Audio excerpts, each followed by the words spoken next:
28 हरूफ ताजी का किस तरीके से रिलेशन है कुरान से? कुरान में जो 14 मासूमीन है उसका जो नंबर है 14 वो किस तरीके से रिलेटेड है 28 से? 28 जो है वो टोटल हुरूफ ताजी है। सब पे काफी कॉम्प्लेक्स कैलकुलेशन है, उन सब पे बात करने जा रहे हैं। इसमें वली है, इसमें बहुत सारे ऐसे नाम है जिसका अबजद निकाल के कैलकुलेट करने की कोशिश की गई है। सारे कैलकुलेशंस को आज के आपके सामने लाने जा रहा हूं, इन सब पे बात करने जा रहे हैं। आप वीडियो देखते रहिए, हम लोग इससे बात करेंगे।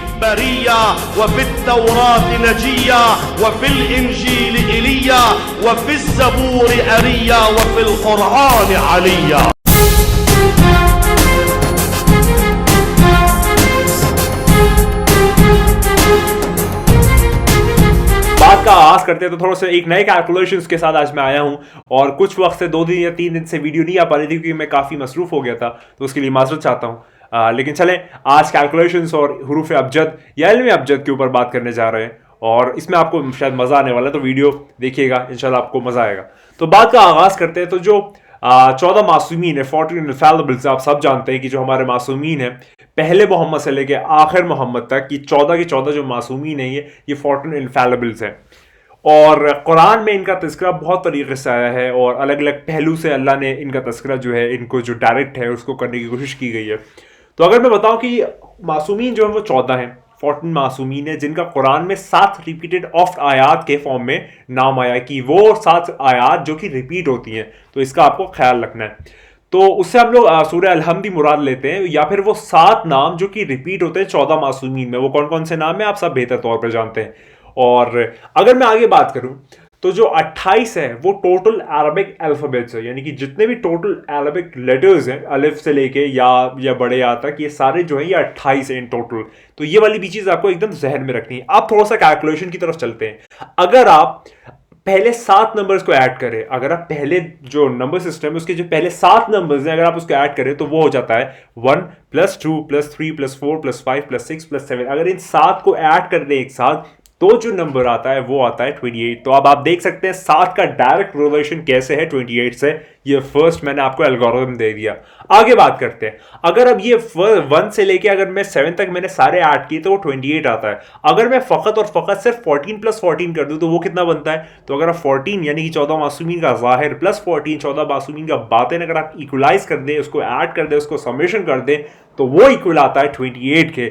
यहां पर भी आप देख सकते हैं कि जो टोटल अरबिक लेटर्स हैं 28, उसका कैसा रिलेशन है, ज़ाहिर मासूमीन प्लस बातिन मासूमीन को इक्वल 28 आता है। तो यहाँ कहीं ना कहीं एक अलग रिलेशन बन रहा है। तो यानी कि 14 का 2 टाइम्स, यानी कि अगर आप उसे डबल अप कर दें तो वो हमारा 28 बन जाता है। और अगर मैं बात करूं कि जो 28 के डिवाइजर्स हैं, जो 28 के डिवाइजर्स हैं, अगर मैं उसका सम अप करूं तो वो है 1 + 2 + 4 + 7 + 14। ये सारे 28 के डिवाइजर्स है। यानी कि डिवाइजर्स से क्या मुराद है कि वो नंबर्स जो कि 28 को पूरा तकसीम कर दे, डिवाइड कर दे, और रिमाइंडर जो है वो 0 आए। ये वाली बात आप लोग समझ रहे होंगे। तो 1 है, 2 है, 4 है, 7 है और 14 है। तो अगर आप इन सारे डिवाइजर्स को ऐड कर दें 28 के तो आंसर खुद भी 28 आता है। यहां पर एक और अलग रिलेशन है। अगर मैं उम्मीद कर रहा हूं कि बहुत हाई कॉम्प्लेक्स कैलकुलेशन नहीं है, लेकिन आप देख सकते हैं कि 7, 14 और 28 ये कैसे आपस में कितने ज्यादा रिलेटेड है। ऐसे नॉर्मली नंबर्स होते नहीं है जो कि यहां पर हो रहे हैं। और आगे बात करते हैं। तो जो 7 नाम है 14 मासूमीन के वो डायरेक्टली रिलेटेड है 28 अरबिक अल्फाबेट्स में, जो कि कुरान में आया, और पूरा कुरान जो है ये 28 हरूफ पे बेस्ड है, इसके ऊपर चलता है, इसको रिप्रेजेंट करता है। पूरा कुरान में जितने भी अल्फाज आए, जितने भी अलकाबात आए, जितने भी सेंटेंसेस आए, सूरा आया है, वर्सेस है, सब कुछ जो है वो 28 अरबिक अल्फाबेट्स पे बेस्ड है। और 28 का डायरेक्ट रिलेशन आप देख सकते हैं 14 से किस तरीके से। 14 जो 7 है उसका डबल 14, और 14 का अगर आप डबल कर दे तो वो 28।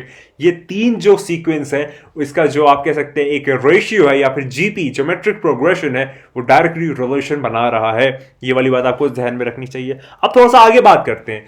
अगर मैं थोड़ा सा इसके आते आते 23 पे बात करूं, 23 पे अगर मैं थोड़ी सी बात कर लूं, कि मैं पहले भी कर चुका हूं, लेकिन अभी फिलहाल 23 पे अगर बात करें और फिर उसके बाद एक अलग ही रिलेशन बनेगा। तो जो 23 है, अगर मैं बात करूं कि जो पहले 23 नंबर्स हैं, यानी कि 1 से लेके जो 23 है, यानी कि 1 से 23 का जो सम है, अगर आप लोग जानते होंगे कि सम जो होता है अरिथमेटिक प्रोग्रेशन, एपी में एक बहुत इंपॉर्टेंट कॉन्सेप्ट है कि आपको अगर पहले कुछ एन टर्म्स का सम निकालना है तो उसका फॉर्मूला होता है।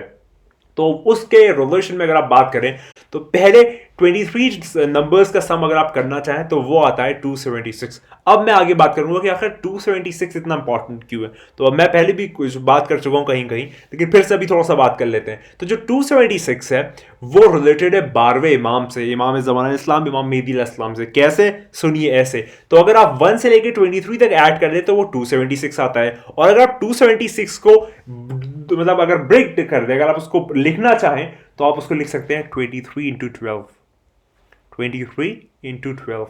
यानी कि अगर आप पहले 1 से लेकर 23 तक अगर आप सारे नंबर्स बीच में जो उसको एडअप कर दे, यानी कि जो पहला है अव्वल और आखिर वाली जो हदीस है, अगर तो सुनी हो कि वही अव्वल है वही आखिर है, तो आखिर जो है वो 23 है। और 23 के अगर आप सारे ऐड कर दें तो वो 276 है। और 276 को अगर आप ब्रेक कर दें तो वो 23 इंटू 12, यानी कि वो 12वां जो कि इंशाल्लाह अगर अल्लाह ने चाहा तो 23 में आएगा। ये अल्लाह बेहतर जानता है, मैं अपनी तरफ से कुछ नहीं कह रहा, फकत ये मेरी इनकिसारी है और मेरा अकीदतमंदी के तौर पे एक दुआ है।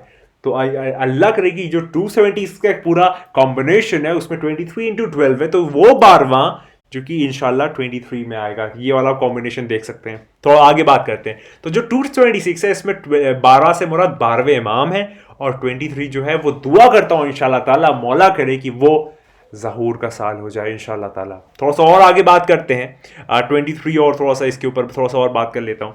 तो जो मेहदी का आदत है, आप जानते हैं पहले भी मैं तस्करा कर चुका, वो है 59 जो है वो मेहदी का आदत है। और जो 23 हम जो अभी फिलहाल दुआ कर रहे हैं, सारे जो मोमिनीन है, नासिरीन है, आशिकीन है, मुहिब्बीन है, वो ये मुराद ले रहे हैं कि इंशाल्लाह जो है वो मौला इंशाल्लाह 23 में आ जाए, यही दुआ करते हैं। यानी कि 59 इन 23 ये हमारी दुआ है। तो अगर मैं बात करूं कि जो मेहदी का आदत है प्लस जो ज़हूर का एक्सपेक्टेड साल है दुआ के तौर पे हमारी, तो 59 प्लस 23 अगर आप इक्वल करते हैं तो वो 82 आता है। और आप जानते हैं कि 82 किसका आदत है? 82 आदत है इमाम का, इमाम मेहदी प्लस 23 इक्वल टू, यानी कि आपने अगर एक मैथ में एक सीक्वेंस सुना हो, इक्वेशन को बैलेंस करना, यानी कि अगर LHS और RHS अगर इक्वलाइज नहीं हो रहा है ना तो फिर वो कॉम्बिनेशन जमेगा नहीं। तो LHS इक्वल टू RH होना चाहिए, यानी कि अगर जो इक्वल टू उसके इस पार जो चीजें हैं और इक्वल टू की जो उस पार इस चीजें हैं वो सारी इक्वलाइज होकर सेम आनी चाहिए। अगर चाहे नहीं आ रही तो आपकी जो इक्वेशन है वो बैलेंस्ड नहीं है। तो उसी तरीके से 59 प्लस 23 इक्वल टू 82, यानी कि अगर आप इसको बैलेंस में देखें तो वो इमाम जो कि मेहदी है इंशाल्लाह ताला 23 में आएगा। मतलब एक अलग ही कॉन्सेप्ट बन रहा है। अगर आप देखना चाहें फिर से इस पे बात करते हैं कि वो इमाम यानी कि 82 जो कि मेहदी है, यानी कि 59 जो कि इंशाल्लाह ताला दुआ करते ही 23 में आएगा, यानी कि 23 में आएगा। कितना अमेजिंग कॉम्बिनेशन है, आप देखें। मतलब थोड़ा सा जोर डालें और उसको समझने की कोशिश करें कि वो इमाम जो कि 82 है, जिसका नाम मेहदी है, यानी कि लक़ब मेहदी है 59, जो कि इंशाल्लाह ताला दुआ करते हैं 59 में आएगा, या मतलब 23 में आएगा, यानी कि 2023। मैं उम्मीद करता हूं आप समझ पा रहे होंगे। और एक और लास्ट में आपके सामने एक पेशकश करता हूं और उसके बाद आपसे इजाजत लूंगा कि जो अली है उसका जो अबजद है वो है 110। और अगर मैं बात करूं कि अगर आप इमाम का अबजद यानी कि 82 प्लस अगर आप उसमें इक्वल कर दे 28 जो कि टोटल अरबिक अल्फाबेट्स है, तो वो इक्वल आता है 110, यानी कि मौला कुल कायनात का अबजद नाम का। यानी कि इसको अगर मैं थोड़ा सा इंटरप्रेट करूं थ्योरेटिकल लैंग्वेज में, तो यानी कि वो इमाम यानी कि सारे इमाम या इमाम 82 जो है उनकी जितनी भी नॉलेज है, कुल बेस्ड नॉलेज है, सब कुछ जो है, जो भी कुछ नॉलेज है, वो सारी नॉलेज जाके स्टार्ट होती है और एंड होती है मौला कुल कायनात पे, अमीरुल मोमिनीन इमामुल मुत्तकीन शाह मर्दा शेर अज़दा क़ुव्वत परवरदिगार लफ़त ललील असफ़िल ज़ुल्फ़िकार, यानी कि मौला कुल कायनात जो है वो बाब मदीनतुल इल्म है। यानी कि सारे के सारे 14 जो है वो अली हैं अर्श पे और सारे के सारे मोहम्मद है फर्श पे। ये वाली बात मैं पहले भी तस्करा कर चुका हूं इस कॉन्सेप्ट का। अगर आप लोग ने इस पे गौर किया हो तो मैं उम्मीद करता हूं आपको ये वाले कॉम्बिनेशंस और रिजल्ट्स जो है थोड़े से इंटरेस्टिंग लगे होंगे। और दुआ करी कि वो बहुत जल्द आने वाला है। बस दुआ करते जाए, हमारे पास कोई और चीज है भी नहीं करने को, फकत दुआ, इंतजार, मोहब्बत, हम यही सारी चीजें कर सकते हैं। लेकिन आप ये बात जान लें, इस बात को मान लें, पहचान लें कि वो बहुत जल्द आने वाला है। वो बहुत जल्द आने वाला है। वक्त जो है बहुत तेजी से उड़ता चला जा रहा है। आपको मौका नहीं मिलेगा, आपको वक्त नहीं मिलेगा। इस तरीके से चीजें जो है वो तब्दील हो रही है। हम नहीं जानते, हम नहीं पहचानते। अब इस बात को कैसे नहीं मानते कि वो बहुत जल्द आने वाला है। बस तैयार हो जाए। अब तो इस बात को मान जाए, पहचान जाए, जान जाए कि वो आने वाला है। क्या मौला का कभी आपको कमी फील नहीं होती? मौला को आपको उनकी एब्सेंस फील नहीं होता आपकी लाइफ में? कभी ख्वाहिश नहीं करती कि मौला से भी मुलाकातें हो, मौला से भी बातें हो, मौला के आप खिदमत में पेश हो, उनकी आप खिदमत करें, उनसे आप उलूम सीखें और उनसे आप जो इस दुनिया के राज है वो जाने कि क्या है खुदा, क्या है चौदह, किस तरीके से चीज़ें तब्दील होती हैं, क्या क्या होता है। मौला आएंगे तो क्या क्या होगा, आप खुद सोचें। मौला जो है वो करीम है, मौला को जालिम ना साबित करे। मैं हम उन सारे मौलाना, उन सारे लोगों से कहता हूं कि जो लोग भी ये समझते हैं कि मौला आएंगे और एक कोहराम बर्पा कर देंगे, ऐसा नहीं है। मौला करीम बहुत है और मौला अदल और इंसाफ पसंद करते हैं, ये भी बात सही है, लेकिन मौला करीम बहुत है। तो करीमी को आप कम ना करें कि वो बहुत गैज़ो गज़ब के मालिक हैं, लेकिन मौला जो है उनकी जो पर्सनालिटी उसमें एतदाल है। वो हर उस शख्स को उस तरीके से पेश आएंगे जिस तरीके से वो पेश होने का हामिल है। तो मौला जालिम नहीं है, मौला को जालिम पेश ना करे। आप सब लोगों को मैं ये वाली बात गुजारिश के तौर पे कह रहा हूँ, एडवाइस के तौर पे कह रहा हूँ, एक दोस्त की तौर पे कह रहा हूँ कि मौला जालिम नहीं है और वो बहुत जल्द आने वाले। बस दुआ करिए, इस बात पे बार करिए, बार बार करिए, हर बार करिए कि मेरे और आपके मौला बहुत जल्द आने वाले हैं इंशाअल्लाह ताला। सोचो वो क्या समा होगा कि जब खुद जहरा का बेटा आ जाएगा।